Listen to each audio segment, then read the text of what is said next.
Hello future doctors, मेरा नाम है कपिल शर्मा और आप देख रहे हैं आपका अपना YouTube channel allround review by Kapil Sharma. तो एक पोस्टपोनमेंट को लेके बहुत ही बड़ी खबर आई है, तो मैं आपके सामने शेयर करने वाला हूँ। यहाँ पर आप देख सकते हैं जेई और नीट की परीक्षा में हो सकता है बदलाव। एचआरडी मंत्रालय ने सीबीएसई और एनटीए को तैयार रहने के लिए कहा। तो यहाँ पर इन्होंने खुद बताया एक तरह से एमएचआरडी मिनिस्टर ने कि भाई आप जो है अब बदलाव यहाँ पे हो सकता है, ठीक है। और यहाँ पे बोला गया है केंद्रीय मानव संसाधन विकास मंत्री रमेश पोखरियाल निशंक अभिभावक, शिक्षक और नियामक संस्थानों में लगातार वेबिनार और वीडियो कॉन्फ्रेंस के जरिए नियमित संवाद कर रहे हैं। तो अब यहाँ देख सकते हैं केसेस बहुत ज़्यादा बढ़ गए हैं। आज के मैंने खुद केस देखे दोस्तों, 3,26,000 हो चुका है, जो कि एक बहुत ही बड़ा आंकड़ा है।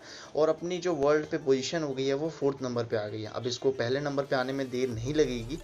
हमेशा से इंडिया पहले पीछे रहा है हर काम में और फिर हमेशा से आगे आया, तो यहाँ पे भी वो अपनी यहाँ पे सेम जो है रेस जीत जाएगा, फर्स्ट ही अब हो जाएगा मेरे ख्याल से यहाँ पर अभी।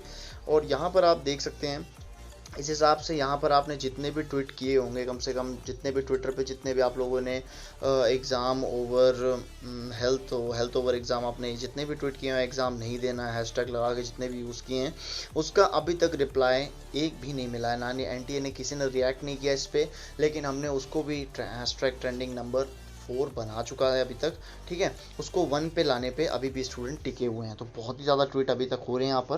और यहाँ लिखा क्या है मेन न्यूज़ पे, बढ़ते कोरोना का संक्रमण को देखते हुए केंद्रीय मानव संसाधन विकास मंत्रालय में अभिभावक की ओर से लगातार यह लिखा जा रहा है कि सीबीएसई की शेष बोर्ड परीक्षाओं के अलावा जेई मेंस और नीट की परीक्षाओं को फिलहाल टाल दिया जाए।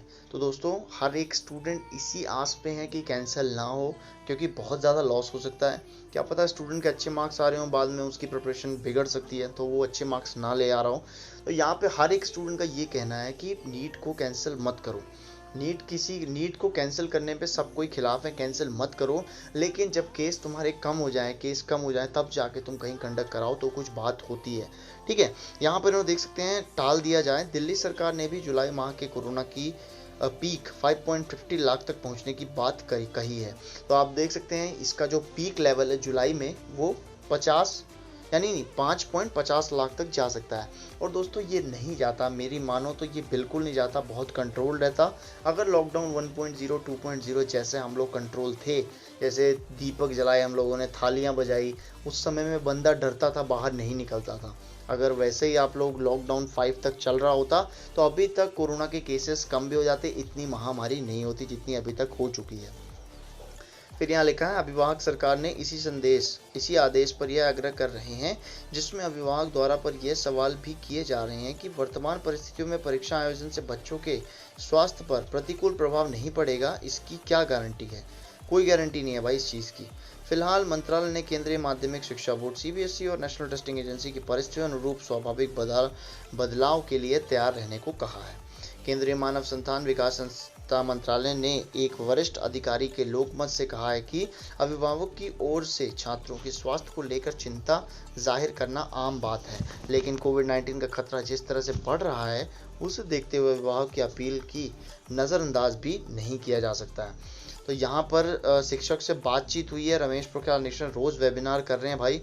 और तो यहाँ पर आप देख सकते हैं 2 पैराग्राफ और लिखे हैं। तो यहाँ लिखा है केंद्रीय मानव संसाधन विकास मंत्री रमेश पोखरियाल निशंक अभिभावक, शिक्षक और नियामक संस्थानों के से लगातार वेबिनार और वीडियो कॉन्फ्रेंस के जरिए नियमित संवाद कर रहे हैं। छात्रों के अभिभावक की ओर से किए जा रही ईमेल की फीडबैक भी वह ले रहे हैं, जिसके परिणाम स्वरूप परीक्षा शेड्यूल को क्या आगे बढ़ाया जा सकता है, इस पर विचार विमर्श चल रहा है। दोस्तों बात यहाँ पर ये है कि अगर कंडीशन के हिसाब से होगा, अगर कंडीशन सही रही तो पेपर आपका कंडक्ट होगा 110%। अगर कंडीशन ख़राब रही तो देख लेना 26 जुलाई को आपका पेपर नहीं होगा, उसके बाद आपको पोस्टपोनमेंट की डेट फिर से एक ऑफिशियल एनटीए की वेबसाइट पे मिल जाएगा, ठीक है। तो दोस्तों टिके रहें, पेपर होगा। मैं इसके अगेंस्ट नहीं हूँ कि पेपर को कैंसिल कर दो, बहुत गलत होगा। पेपर कैंसिल हो जाएगा तो बहुत बड़ी बात हो जाएगी अपने मिनिस्ट्री के लिए, हेल्थ मिनिस्ट्री के लिए बहुत ही बड़ी बात हो जाएगी। पूरा एक ईयर ऐसे कैसे खाली रह सकता है, तो ये बहुत गलत हो जाएगा। तो मैं पोस्टपोनमेंट के अगेंस्ट हूँ। अभी पोस्टपोन मत करो, क्योंकि यार बच्चों बहुत ज़्यादा एक तरह से वो है, और आप लोग को जान खतरे में नहीं डाल सकते आप लोग। उसमें भी कोई स्टूडेंट है, एस्थमेटिक पेशेंट है वगैरह वगैरह, जिसको भी कुछ बीमारी, किसी को शुगर है, किसी को डायबिटीज़ है, किसी को ब्लड पीपी का प्रॉब्लम है, ठीक है। इन सबको तो कोरोना और बुरी तरीके से मारता है, ठीक है। तो मैं उसी के अगेंस्ट हूँ। पोस्टपोन करो यार, मतलब पोस्टपोन कर दो प्लीज़। पोस्टपोन करना बहुत ज़रूरी है कि 3,26,000 केस हो रहे हैं, नॉर्मल नहीं है, ठीक है। तो वीडियो देखने के लिए बहुत बहुत धन्यवाद। Thanks for watching. ये था लेटेस्ट अपडेट MHRD का। जैसी सिचुएशन होगी उसी के बेस पे पेपर लिया जाएगा। ये था आपका नया अपडेट आज का। वीडियो देखने के लिए बहुत बहुत धन्यवाद। Thanks for watching and love you.